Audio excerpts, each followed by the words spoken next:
वृंदावन विहारी लाल की जय। राधा रानी की जय। श्री गुरुदेव भगवान की जय। श्री राधे राधे। भक्ति प्रश्नोत्तरी कार्यक्रम प्रारंभ किया जा रहा है। आइए हम भक्ति संबंधित प्रश्नों को श्रवण करें।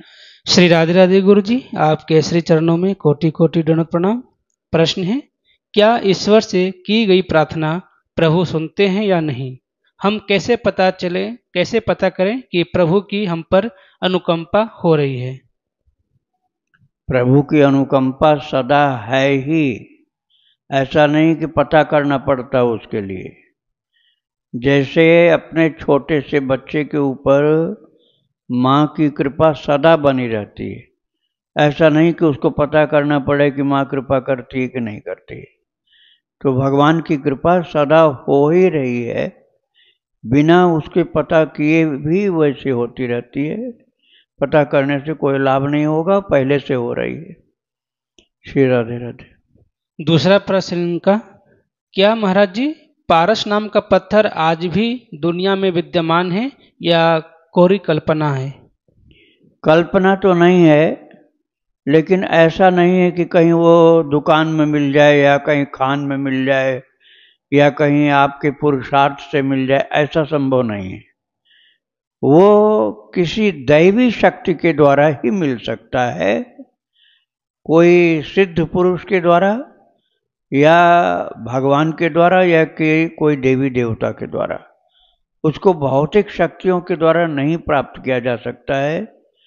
स्वामी हरिदास जी के पास एक व्यक्ति आया था जिसके पास पारस पत्थर था, लेकिन उन्होंने उसको फेंकवा दिया जमुना जी में और कहा कि तुमको भगवान की भक्ति चाहिए तो फेंक के आओ पहले, उसके बाद भक्ति दिया। तो पारस सत्य है, लेकिन अति दुर्लभ है, झूठी बात नहीं है। श्री राधे राधे। नेहा बंसल जी हैं बेंगलुरु से। इनका प्रश्न है, गुरुजी 3 साल पहले मेरे बेटे ने कृष्ण जी गिफ्ट में मुझे दिया। हम उनको सखा भाव से रिश्ता मानने लगे हैं। अभी 3 दिन पहले स्वप्न में श्री कृष्ण जी, मतलब विग्रह वाले कृष्ण जी जो बेटे ने दिए थे, वह आए और हनुमान की तरह बड़ा रूप बनाकर हमें प्रेम करने लगे। इसको हम क्या समझे? प्रेम करने का मतलब हो गया कि आपको बहुत चाहते हैं। बिना चाहे प्रेम थोड़े होता है। जो खूब चाहता है, अर्थात निकटता है, ममता है, संबंध है, वही प्रेम करता है। तो भगवान ने आपको अपना माना है, इसीलिए प्रेम करके दिखाया। श्री राधे राधे। देवर्ष उपाध्याय जी हैं। इनका प्रश्न है, क्या गोपाल सहस्त्र नाम और श्री राम सहस्त्र नाम का पाठ एक साथ कर सकते हैं? वही है पाठ, जो राम सहस्त्र नाम है वही गोपाल सहस्त्र नाम है। अब आप जो भी करना चाहो करो, फल दोनों का एक ही है। तो एक साथ तो होगा नहीं, आगे पीछे ही होगा। और आप सीधा सीधा भगवान का नाम जप करो, राम राम राम राम करो, सब सहस्त्र नाम उसी में आ गए। तो आप करना चाहो तो करो, लेकिन मैंने बता दिया एक ही है वो। राधे राधे। इनका दूसरा प्रश्न है, राम सहस्त्र नाम का महात्म्य क्या है और क्या इसे गीता प्रेस की पुस्तक से पाठ कर सकते हैं, क्योंकि अलग अलग प्रकाशन में सहस्त्र नाम अलग अलग हैं? सहस्त्र नाम भगवान का ही तो है कि भगवान के अलावा और किसी का है? तो भगवान का नाम जो आप जानते हैं वही नाम आप सहस्त्र नाम भी समझिए। तो आपको भगवान का नाम निरंतर जप करना चाहिए, तो सहस्त्र नाम होते गए आपके। ये उन लोगों के लिए ज़्यादा पाठ करना जरूरी होता है जो भजन बहुत कम करते हैं, तो इसी बहाने 1000 नाम तो जप लेंगे। श्री राधे राधे। रेणु शर्मा जी हैं गुरुजी जम्मू से। इनका प्रश्न है, भगवान अगर कोई किसी को राधा नाम लेने के लिए प्रेरित करता है या किसी को भगवत चर्चा सुनने, ठाकुर जी की लीला गायन सुनने बोलता है, भजन सुनने बोलता है, संतों के प्रवचन या संतों की कथा सुनने को बोलता है, तो वो गलत करता है या फिर उस इंसान को खुद को देखना चाहिए, दूसरों को नहीं देखना चाहिए? जबकि जिनको बोला जा रहा है वो सब भी ठाकुर जी के भक्त ही हैं। कृपया मुझे रास्ता दिखाएं प्रभु, क्या मैं गलत हूं या सही। अब आपसे हम पूछते हैं कि आपको कोई बढ़िया बढ़िया चीज़ खाने को कहे और दूसरा कहे कुछ खाना न मत, बिल्कुल खाना नहीं, अब दोनों में अच्छा कौन होगा? जो भूखा मारे वो अच्छा है कि जो खूब खिलाए वो अच्छा है? जो खिलाएगा वही तो अच्छा है। तो जो भगवान की भक्ति में लगा रहा है वो तो अच्छा है, और जो बिल्कुल नास्तिक बनाना चाहता है वो अच्छा कहाँ से हो जाएगा? तो भगवान का भक्त बनाने के लिए जो प्रयत्नशील है वो अच्छा काम कर रहा है। राधे राधे। सूरत से हैं गुरु जी, लाली जी, इनका प्रश्न है, अक्षय तृतीया के दिन हम राधा कृष्ण को और लड्डू गोपाल को हरि चंदन लगा सकते हैं? हाँ बिल्कुल लगा सकते हैं, रोजाना लगा सकते हैं। चंदन तो भगवान के श्रृंगार में लगाया ही जाता है। अक्षय तृतीया को भी लगाइए, रोजाना भी लगाइए। राधे राधे। इनका दूसरा प्रश्न है, अक्षय तृतीया के दिन क्या तुलसी की लकड़ी का दीप जला सकते हैं? हाँ हाँ, खूब जला सकते हैं। अक्षय तृतीया तो भगवान का ही त्यौहार है, चरण दर्शन होता है और परशुराम जी का जन्मदिन भी है। तो ये तो बहुत अच्छा है, आप जितना उत्सव मनाएंगे बहुत अच्छा ही फल होगा उसका। राधे राधे।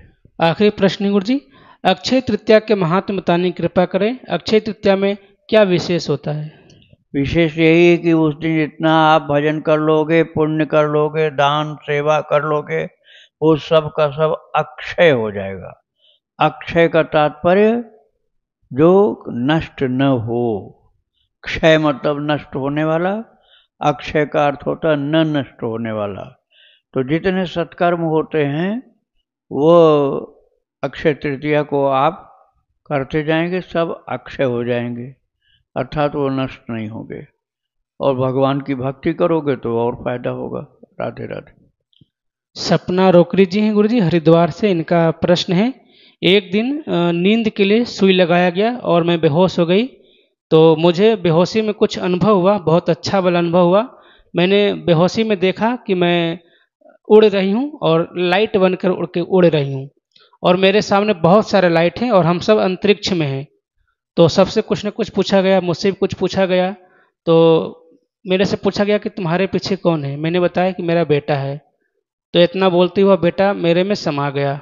और मैं भक्ति पहले भी करती थी, लेकिन उस दिन के बाद से भक्ति मेरी और बढ़ गई है, और मुझे संसार में बिल्कुल ही मन नहीं लगता है, बिल्कुल रहने की इच्छा नहीं है।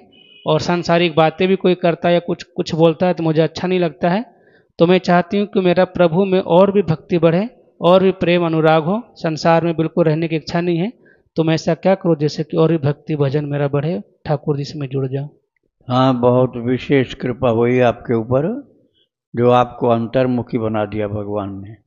अब संसार में आकर्षण आपका नहीं रहा, ये कृपा आपके ऊपर। आप खूब ज़्यादा भक्त चरित्र श्रवण करिए। भक्त चरित्र सुनने से ये लाभ अर्थात ये भक्ति वाला प्रभाव और बढ़ता जाएगा। श्री राधे राधे। मनोज कुमार जी हैं नागपुर से, इनका प्रश्न है, महाराज जी मेरी नौकरी छूट गई है। जिस फील्ड में नौकरी करते थे उसमें आर्टिफिशियल इंटेलिजेंस के आने से वह नौकरी ही पूरी तरह से समाप्त हो गई है। मुझे एक लंबी चलने वाली अच्छी नौकरी पुनः प्राप्त हो, इसके लिए मैं क्या करूं? क्या स्वयं की शैक्षणिक और मनोरंजन वेबसाइट बनाकर मैं जीविका चला सकता हूं? आप भगवान का नाम खूब जप करो, गोपाल सहस्त्र नाम खूब जप करो, तो इससे आपको ये लाभ भी मिलेगा और भक्ति का भी लाभ मिलेगा, दोनों लाभ होगा। श्री राधे राधे। इनका दूसरा प्रश्न है, महाराज जी मैं इसी जन्म में अपने सभी पापों को नष्ट कर श्रीमन नारायण जी के चरणों की प्राप्ति करना चाहता हूँ। क्या श्री विष्णु सतनाम स्तोत्र और नारायण नारायण के लगातार जप से मेरा आशय सिद्ध हो जाएगा? हाँ, ये भी करना है, नाम जप और साथ साथ भक्त भगवंत चरित्र दोनों श्रवण करना है, तो लाभ होगा ये। राधे राधे। दिल्ली से शशि जी हैं गुरु जी, उम्र 53 साल की है, इनका प्रश्न है, मैंने अभी तक गुरु दीक्षा भी नहीं ली है और कोई ज़्यादा पूजा पाठ भी नहीं करती हूँ। गुरुजी, आपके बताए अनुसार लड्डू गोपाल को अपने पास बिस्तर पर सुलाती हूँ। गुरु महाराज, एक दिन सुबह गोपाल अपने बिस्तर पर से मेरे पास सोते हुए मिले और अगले दिन सुबह अपने बिस्तर पर बैठे हुए मिले। कृपया मार्गदर्शन करें। लीला कर रहे हैं वो आपके साथ, उनका नाम ही है लीला पुरुषोत्तम। वो लीला कर रहे हैं, इसका मतलब आपको अपना प्यार देना चाहते हैं। यदि वात्सल्य भाव आप रखो तो ये प्रेम और जल्दी बढ़ेगा। श्री राधे राधे। प्रेमचंद जी हैं फरीदाबाद से, इनका प्रश्न है, गुरुजी, क्या वृंदावन सुदामा कुटी में अखंड राम नाम का कीर्तन होता है? तो गृहस्थ लोग वहां जाकर अखंड कीर्तन कर सकते हैं? कृपया मार्गदर्शन करें। सुदामा कुटी परिक्रमा मार्ग में पड़ता है वृंदावन धाम में, और इस समय कीर्तन होता है कि नहीं ये तो मुझे नहीं मालूम। आप वृंदावन धाम दर्शन करने आइए, वहाँ जाकर खुद ये दर्शन करिए, उसमें सम्मिलित होइए कीर्तन में, आपको खुद ही लाभान्वित होने का अवसर मिलेगा। राधे राधे। विक्रम सिंह भंडारी जी बरखेड़ा से, इनका प्रश्न है, गुरुजी, सभी साधु संत कथा में केवल मरणोपरांत के बाद ही भगवान की प्राप्ति की बात करते हैं। क्या जीवित रहते भगवान की लीला स्वरूप और धाम के दर्शन नहीं होते हैं? बिल्कुल होते हैं, ऐसा कौन कहता है कि नहीं होते हैं। अब यह है कि पात्रता के अनुसार होते हैं। किसी को स्वप्न में प्राप्त होते हैं लीला भगवान के दर्शन, स्वप्न में होते हैं, किसी को ध्यान में होते हैं, किसी को वेश बदल के प्रभु मिलते हैं, और किसी किसी को दुर्लभ होता है लेकिन संभव है, असंभव नहीं है, कठिन है प्रत्यक्ष दर्शन होना। किंतु प्रत्यक्ष दर्शन भगवान का जब होगा तो सहन करना मुश्किल होता है, इसलिए प्रभु रूप बदल करके ही अधिकतर दर्शन देते हैं, नहीं तो ध्यान में या स्वप्न में देते हैं। श्री राधे राधे। गोरखपुर से गुरुजी, इनका प्रश्न है, हमारे परिवार में महिलाएं बहुत से व्रत उपवास रखती हैं जो पीढ़ी दर पीढ़ी सब रहते चले आ रहे हैं, जैसे गणेश चतुर्थी, शीतला अष्टमी, हल षष्ठी आदि, और सबकी पूजा विधि भी अलग है। घर में सभी लोग इसी तरह सारे कर्मकांड करते हुए व्रत करती हैं। व्रत मैं भी रखती हूँ, पर मेरा इन सब विधियों में मन नहीं लगता। आज के 5-6 साल पहले एक बार मैं बिना मन के अपने पति के साथ उनके कहने पर वृंदावन गई थी। तब से मुझे पता नहीं क्या हो गया, मेरा मन सिर्फ कृष्ण भक्ति में ही लगता है। अन्य किसी देवी देवता में मेरा कोई आस्था ही नहीं जुड़ती, न ही मुझे और कोई दिखता है। मैं चाहे जो भी व्रत रखती हूँ, जैसे नवरात्रि या अन्य कोई भी, पर मन से केवल कृष्ण स्तुति और उन्हीं को याद करती हूँ। गुरुजी, कृपया मार्गदर्शन करें कि क्या इससे मैं दूसरे देवी देवताओं के प्रति अपराध तो नहीं कर रही? क्या मुझे सारे विधि विधान करने चाहिए, या जो मैं कर रही हूँ वही सही है? और पता नहीं क्यों लोगों को न जाने किन किन देवी देवताओं का पूजन भजन करते देख ऐसा लगता है कि ये लोग बड़े बेचारे हैं, जिन्हें शायद अभी भगवान का आनंद नहीं मिला, इसलिए ये लोग इतना भटक रहे हैं। क्या ऐसा सोचना मेरा अहंकार तो नहीं है? अहंकार नहीं है, लेकिन किसी को ऐसा बोलना नहीं है। आप मन में भले आपने सोचा किंतु किसी को ऐसा बोलना नहीं है आप, क्योंकि अलग अलग कक्षाएं होती हैं। अभी हर कोई इस प्रकार से अव्यभिचारिणी भक्ति इसको बोलते हैं कि और कहीं भी किसी को मान करके अपनी भक्ति में जो शुद्धता की जगह से सम्मिश्रण कर देना है वो उपयुक्त नहीं होता है। एकमात्र भगवान को ही, जैसे कृष्ण के प्रति आपका भाव है तो कृष्ण के अलावा दूसरे को बिल्कुल नहीं मानना, वो केवल कृष्ण को ही मानना, ये अव्यभिचारिणी भक्ति कहलाती है और बहुत कल्याणकारी होती है। तो आपके लिए तो बड़ा उपयुक्त है, लेकिन और लोगों को ये मत कहना कि आप गलत रास्ते पर हो, नहीं तो आपको दोष लग जाएगा। क्योंकि अभी वो लोग उसी क्लास में हैं जहाँ सबको बराबर अज्ञता के कारण, प्रेम के कारण माने तो अलग बात है। एक तो वो होते हैं कि जो भगवान को सर्वत्र दर्शन करते हैं, वो प्रेम की उच्चतम अवस्था होती है। लेकिन यदि वहाँ नहीं पहुँचे हैं तो अनन्य भक्त होना चाहिए, और अनन्य भक्त भी नहीं होते हैं तो फिर समझ लो कि अभी भक्ति का प्रारंभ है, इसलिए कभी कहीं कभी कहीं ऐसे भटकते भी रहते हैं। राधे राधे। इनका दूसरा प्रश्न है, मेरे पति बहुत ही सीधे सरल और निष्कपट स्वभाव के हैं। मैं श्रीहित प्रेमानंद जी और आपको बहुत सुनती हूँ तथा अपने पति और बच्चों को भी सुनवाती हूँ, पर मेरे पति को ये सब सुनना पसंद नहीं है। पिछले कुछ समय से उन्होंने शराब पीना चालू कर दिया है और पीने के बाद ही टीवी या फोन में बहुत तेज स्वर में श्री राधा नाम का कीर्तन या शाम कब आओगे भजन लगाकर बहुत फुट फुट कर रोते हैं और मुझसे और बच्चों से एकांत मांगते हैं तथा ऐसा लगभग रोज ही करते हैं। उनके इस तरह विलाप और लगातार बहती अश्रुधारा से मेरा मन विचलित हो जाता है। गुरुजी कृपया मार्गदर्शन करें, ऐसी परिस्थिति में मुझे क्या करना चाहिए? भक्ति वाली बात तो आपने बताया, लेकिन शराब पीना भक्ति की बात नहीं हो सकती। शराब पीते हैं ना, वो शराब पीना गलत हो गया, अशुद्ध आहार हो गया, खान पान बिगाड़ लिया उन्होंने, तो वो नशा वाली भक्ति कही जाएगी। नशा वाली भक्ति शुद्ध भक्ति नहीं होती है। इसलिए आप धीरे धीरे उनकी शराब छुड़ा देने की कोशिश करो, और तब भी भगवान के लिए रोना आवे तो समझो भक्ति है उनके अंदर। राधे राधे।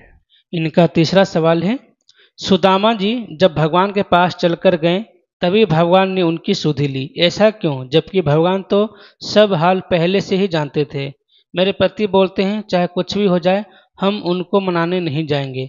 अगर वो सच में दीनदयाल हैं तो उनको खुद चलकर हमारे पास आना पड़ेगा, हम यहीं बैठकर उनको पुकारेंगे। गुरुजी क्या भगवान आएंगे? भगवान हट करने से नहीं आते, प्रेम से आते हैं।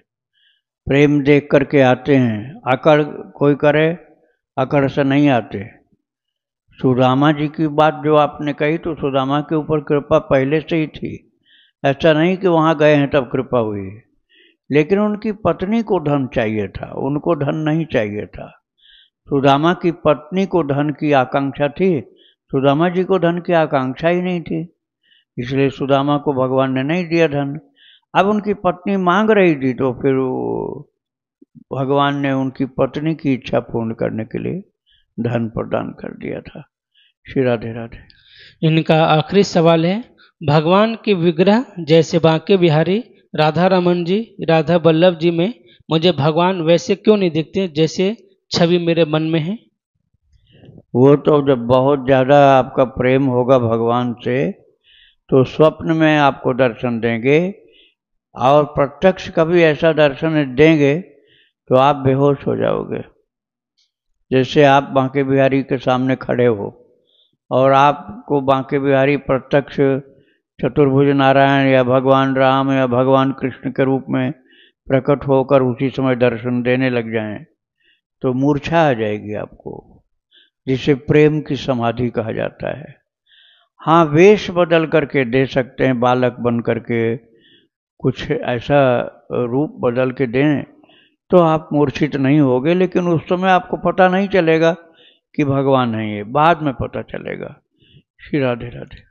श्री राम जी हैं अयोध्या से, इनका प्रश्न है, मेरा पूज्य गुरुदेव भगवान से यह प्रश्न है कि मेरी बहन के चचेरे ससुर का अभी 2 दिन पहले देहांत हो गया, तो वो उन्होंने मुल्लुक पीठ वाले महाराज जी के कहे अनुसार, जिसमें उन्होंने एक कथा में बताया था कि एक व्यक्ति बहुत समय पहले प्रिय शरण महाराज जी जब वृंदावन में थे, जिन्होंने भक्तमाल जी की टीका की है, उस समय एक वैश्य व्यक्ति वृंदावन आया था और प्रिय शरण महाराज जी के कहे अनुसार अंतिम समय में भक्तमाल की पोथी उनके शरीर के ऊपर रखने से उन्हें पहले यमदूत दिख रहे थे, किंतु बाद में संतों के दर्शन हुए।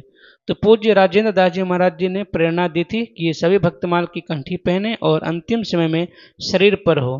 तो इसी से प्रेरित हो मेरी बहन ने ब्रजरज और भक्तमाल की कंठी माला उनके शरीर पर रख दी और वो उनको शरीर के साथ ही जल गई। भक्त नामावली सुनाई गई और गीता जी का 18 अध्याय भी पाठ किया गया। तो प्रश्न ये है कि उस कंठी पर सीताराम नाम लिखा हुआ था, तो वो कंठी जलने से क्या हमें कोई दोष तो नहीं लगेगा नाम के जलने से? देखो, जो ग्रंथ होता है, जैसे भक्तमाल जी हैं, भक्तमाल जी, गीता जी या रामायण जी, उनको नहीं जलाना चाहिए। प्रभु का नाम या कंठी जो है जिस पर जप किया गया है या पहनी हुई है, तो वो तो भक्त के साथ ही चली जाती है, लेकिन ग्रंथ को जलाना ठीक नहीं होता है। श्री राधे राधे। महावीर जी हैं महावीर त्रिपाठी जी, अंबेडकर नगर, उत्तर प्रदेश से। इनका प्रश्न है, मेरे घर पर 2 साल से लड्डू गोपाल जी हैं। हम और हमारी पत्नी यथाशक्ति सेवा भाव करते हैं और नाम जप भी करने का प्रयास करते हैं और हम लोग दीक्षा नहीं लिए हैं। प्रश्न ये है कि पिछले 6 मास से मेरे रसोई में अद्भुत सुगंध का एहसास होना शुरू हुआ है। उसके बाद पूरे घर में ऐसा होता है कि कभी कभी कहीं बाहर जाने पर भी ऐसा लगता है कि वही सुगंध साथ ही चल रही है। पत्नी मायके गई थी लड्डू गोपाल जी को साथ लेके, वहाँ एक भी दिन ऐसा नहीं हुआ। गुरुजी, हम लोग समझ नहीं पा रहे हैं कि इसका क्या मतलब है, कृपया मार्गदर्शन करें। हाँ, मायके लेके गई थी, फिर क्या कहा? उसके बाद से ऐसा उसके बाद नहीं हुआ। ये भगवान के सुगंध वाली जो बात है ना, भगवान के पार्षद या भगवान की लीला या भगवान के आगमन से होती है, किंतु उसको आप सबको बताओगे तो फिर कुछ दिन के बाद होना बंद हो जाता है। तो ऐसी कुछ बात हुई है, वो मायके गई थी लेकर, तो उसने उनके विषय में सब बात बता दिया भगवान के बारे में। तो भगवान ने वो कृपा को थोड़े दिन के लिए रोक लिया है और ये प्रेम से प्रार्थना करें, क्षमा मांगें, तो आगे फिर वो कृपा हो सकती है। श्री राधे राधे। भूपेंद्र सैनी जी हैं, दिल्ली से। इनका प्रश्न है, जैसे हम कोई भजन गुनगुनाते रहें, आते जाते, चलते फिरते और काम करते, जैसे कि कोई भी भगवान का भक्ति गीत, जैसे राधे किशोरी दया करो, करुणामयी मेरी दयामयी राधे, तो क्या तब भी उतना ही फल होता है जैसा कि नाम जप का होता है? क्योंकि चित्त भगवान में अगर भजन से भी लग रहा हो तो क्या उसका फल भी बराबर ही नहीं मिलना चाहिए? बात तो भगवान में चित्त लगाने की है। मैं नाम जप भी करने का प्रयास करता हूँ, पर कभी कभी साथ में भजन भी गुनगुनाता हूँ, पर लगता है कि क्या मैं नाम ना जप कर कहीं अपना समय तो नहीं बर्बाद कर रहा? सवाल मन में साल भर से ही है। आप मेरी दुविधा का निदान करें गुरुदेव। श्री राधे राधे। आप समय बर्बाद नहीं कर रहे हो, लेकिन ये बराबर ऐसे नहीं कहा जा सकता। इसमें तन्मयता आपको किस में ज़्यादा होती है, अर्थात विरह व्याकुलता, लगातार आंसू गिरना या प्रेम विभोर हो जाना, ये जिसमें ज़्यादा होता है उसका प्रभाव आपके लिए ज़्यादा माना जाएगा। नाम तो कैसे भी जब करोगे कल्याण होगा, लेकिन जो भजन गाओ तो बहुत प्रेम विरह हो जाओ, प्रेम व्याकुल हो जाओ, तब तो उसका लाभ ज़्यादा मिलेगा। नहीं तो भजन कम, नाम जप ज़्यादा करो। श्री राधे राधे। पंचकूला सिंह गुरु जी, इनका प्रश्न है, अगर नाम जप करते समय अगर उंगली भी बैठे बैठे लिखती रहे, अपने आप धीरे धीरे लिखती रहे नाम, तो क्या यह तरीका सही है? क्योंकि जाप कम होता है पर ध्यान भटकता कम है। मुझे धीरे धीरे नाम जप अच्छा लगता है। जल्दी में मन भागता है, उंगली हवा में लिखती हो और किसी को भी पता न चले, तो क्या यह सही है? हाँ, सही है, बस इसमें निरंतरता होनी चाहिए। आपको 1-2 मिनट या 5 मिनट हो गया, अब इसके बाद फिर वो बात आप भूल गए, फिर संसार का चिंतन करने लगे, तो फिर ये जो है उससे अच्छा माला से जप करना है। माला से जप लगातार होगा, और जैसे आपने हाथ या उंगली हिलाना शुरू किया जप के लिए, तो कुछ देर बाद आप भूल जाएंगे, तो फिर आपका जप रुक जाएगा। श्री राधे राधे। अभिनव जी हैं, आगरा से। इनका प्रश्न है, गुरुदेव यह दीप हवन क्या होता है? मैंने सुना है कि एक जलते हुए दीपक में एक एक बूंद टपकाकर स्वाहा बोलना दीप यज्ञ कहलाता है, ऐसा कुछ होता है? हाँ, आप ऐसा कर सकते हैं। जैसे घी हो, घी की छोटी सी मटकी हो, उसमें छेद बना हुआ हो, उसमें लगी हुई बत्ती हो, उसके द्वारा घृत की पतली सी धार या बूंद टपकती रहे अग्निकुंड में, तो ये हवन हुआ। किंतु ये जो है कर्मकांड की ही बात हुई। इससे बढ़िया ये है कि आप भक्ति में प्रेम से लगो, और वही घृत जिसको आप इस तरह से आहुति डाल रहे हैं, उससे भगवान के लिए भोग बनाओ। भगवान को भोग अर्पण करो, और बाद में भक्तों को भी खिलाओ प्रसाद, उसके बाद तुम भी लो। प्रभु के नाम कीर्तन को, जप को, ध्यान को, सुमिरन को ज़्यादा महत्व दो। श्री राधे राधे। सरिता शुक्ला जी हैं, कानपुर से। इनका प्रश्न है, आपके पावन चरणों का सानिध्य और दीक्षा के रूप में कृपा रामनवमी के पावन पर्व पर प्राप्त हुई। आपने ब्रह्म मुहूर्त में कम से कम एक माला मंत्र की करने की आज्ञा दी थी, किंतु स्नान आदि से निवृत्त होकर भगवान को स्नान चंदन वंदन करते करते उजाला हो जाता है। भगवान को स्नान करवा कर ही माला करने में अच्छा लगता है। आपकी आज्ञा उल्लंघन करने का दोष तो नहीं हो रहा है? आगे आज्ञा दे मुझे कि मुझे क्या करना चाहिए। हाँ ठीक है, भगवान का स्नान कराना, श्रृंगार करना, पूजन करना, भोग लगाना, आरती करना, ये सब आप पहले कर सकते हैं। और यदि आप चाहें तो इसके पहले एक माला जप कर लें, और नहीं तो भगवान का पूजन आदि करके उसके बाद माला जप करिए, कोई दोष नहीं। संसार के कार्य में आप नहीं लगे, ठाकुर जी के सेवा कार्य कर रहे हैं, इसलिए दोनों का महत्व बराबर है। जप का और भगवत सेवा का महत्व बराबर है, समझिए। श्री राधे राधे। रेणु माहेश्वरी जी हैं गुरु जी, इनका प्रश्न है, क्या माला करते समय मोबाइल से कथा सुनना सही है या गलत? हाँ कर सकते हो, बस ये ध्यान देना कि माला धीमी गति से करना। आप जल्दी जल्दी जल्दी जल्दी माला करोगे ना तो जप तो हो जाएगा, लेकिन फिर आप कथा सही ढंग से सुन नहीं पाओगे। अब दोनों लाभ आपको प्राप्त करना है तो बहुत धीमी गति से आप जप करिए और कथा आराम से धीरे धीरे सुनते रहिए। तो सावधानी से ही करेंगे तब ये दोनों काम हो पाएगा। राधे राधे। इंदौर से गुरु जी, इनका प्रश्न है, मेरी आंखों में काफी समय से असाध्य रोग हो गया है, लगभग 5 से अधिक वर्ष हो गए हैं, जिसमें कोई दवा भी नहीं लग रही व नजर भी क्षीण होती जा रही है। कृपया कर कोई मंत्र या भक्ति का मार्ग बतावें जो उपयुक्त हो एवं जिससे मेरी आंखों की रोशनी ठीक हो जाए। कृपया कोई उपाय बताने का कष्ट करें। श्री राधे। यदि औषधि से लाभ नहीं हो रहा है तो चाक्षुषोपनिषद ले आओ। आप यही नाम बोलना वहाँ, चाक्षुषोपनिषद। एक पन्ना का होता है, केवल एक पन्ने का ग्रंथ है वो, चाक्षुषोपनिषद। उसको संस्कृत में होता है, हाथ में जल लेकर के पहले विनियोग करना और विनियोग करके फिर चाक्षुषोपनिषद का पाठ कर लेना। ब्रह्म मुहूर्त में करना चाहिए रोजाना, तो नेत्र को आराम मिलता है। राधे राधे। इनका दूसरा प्रश्न है, मैं भगवान शिव जी की भक्ति करती हूँ वह इसलिए शाम सदाशिव का जप करती हूँ। कभी कभी शिव पार्वती का भी नाम जप करती हूँ। भगवान शिव की भक्ति बढ़ाने के लिए मुझे और क्या करना चाहिए? और ये करना आपको कि उनको राम नाम सुनाओ।